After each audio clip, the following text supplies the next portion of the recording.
Comedy Pilot presents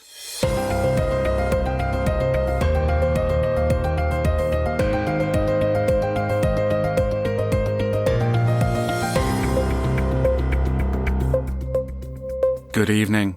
It's the 8th of January 2026 and this is the return of United State of News.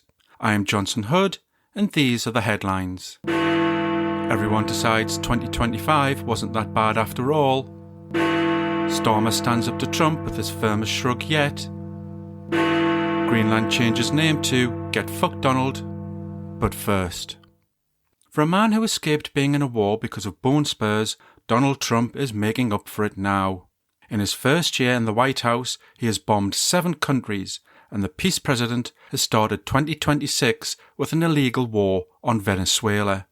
While the US military has been gathering in the Caribbean for several months, the world was shocked at Donald's attack. Venezuelan President Maduro was captured by Delta Force and interned in America to face drug trafficking charges. But if he keeps his fingers crossed, they'll realise he's an illegal immigrant and kick him straight out again. The legality of the invasion is murky at best, and no doubt Donald will roll out his tried and tested defence line. Venezuela was asking for it. The bigger question is, what happens now?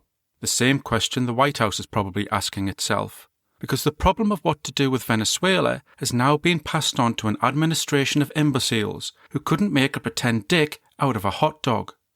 True to form, no one seems to know why they'd done an invasion. Secretary of War, Pete Hegseth, made a speech through his beer sweats that seemed to suggest Maduro was the reason, that he'd effed around and found out. Marco Rubio tried to clarify the situation later by stating it wasn't an invasion, it was an extended operation that took a couple of hours, suggesting they are only invasions if you stop long enough for a cup of tea and a sandwich. It was the big orange dog himself who told the truth. It was about oil, and Donald wanting something that didn't belong to him. As a result, the US will now run Venezuela until such time as a convenient puppet can be found to allow America's ransacking of another country's resources. And as for further military action, Donald has always advocated against US soldiers occupying foreign countries, but now states the White House is not afraid of boots on the ground, though they will likely be the well-heeled boots of his oil executive friends, who he informed of the invasion before Congress found out about it on the telly. Maduro may be gone, but his brutal government remains, together with loyal military generals and 300,000 paramilitaries all spoiling for a fight. Assuming the White House is being given a brain transplant to the extent they can at least use a toilet without getting a nosebleed, and assuming all the Maduro loyalists decide not to fight back and go on a nice holiday instead, the course ahead will still be extremely difficult and costly. Consultancy firm Rystand Energy has said it would take $110 billion to restore Venezuelan oil production to where it was 15 years ago. While they're at it, they might as well make Justin Bieber #1 again.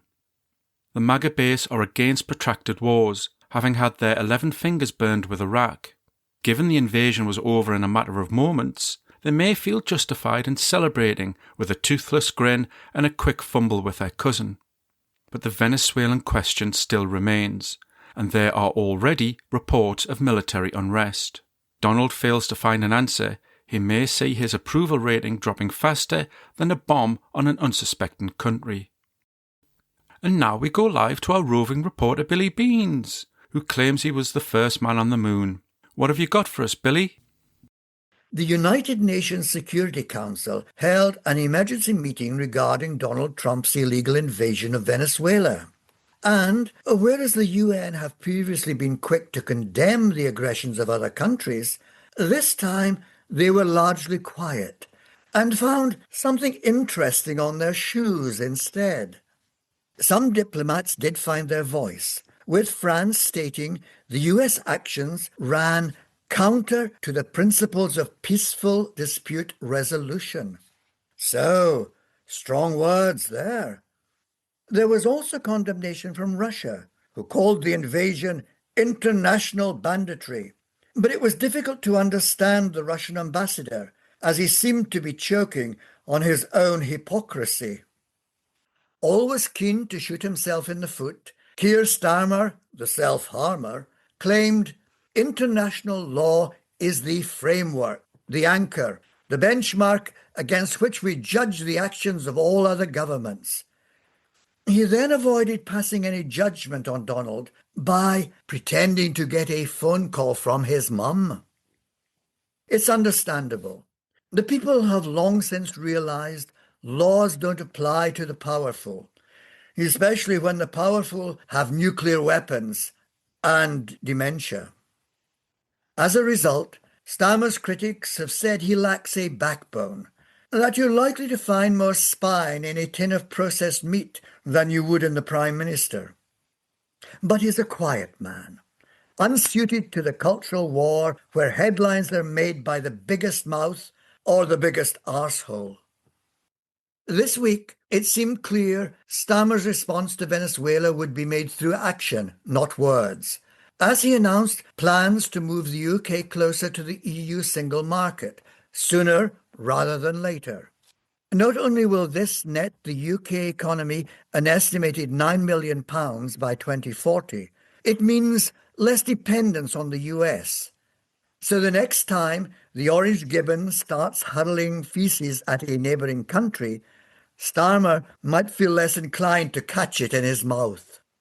Good reporting. Now we join Virginia Cluckbucket for an instalment of a new series called MAGA Mayhem.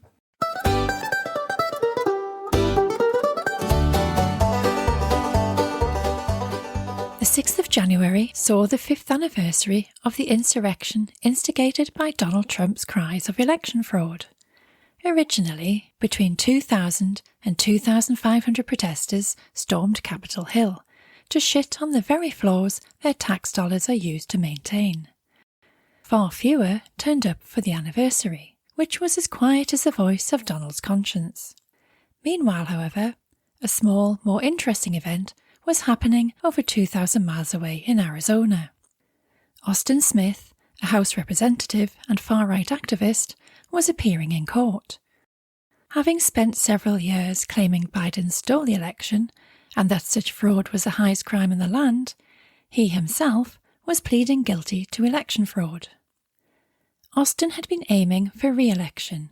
He was endorsed by the Arizona Free Enterprise Club, a group that petitions for election laws that benefit the right, and the National Rifle Association, a group that obsesses over guns rather than admit they should go to therapy.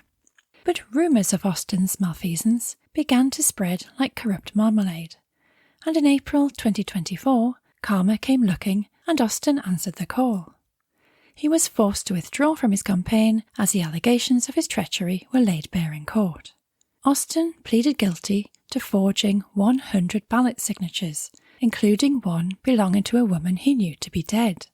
As is so often the case with these people, the accusation is the confession. As well as being banned from running for office for 5 years, the self-proclaimed election integrity warrior was sentenced to probation, a $5,000 fine, and to being a hypocritical dick. Thank you, Virginia. And that has been the United State of News. I've been Johnson Hood. Good luck. United State of News was written by Sean Baines. It was performed by Sean and Gillian Baines and the esteemed Alex Morrison. Don't forget to follow Comedy Pilot Presents Down a Dark Alley for next week's episode.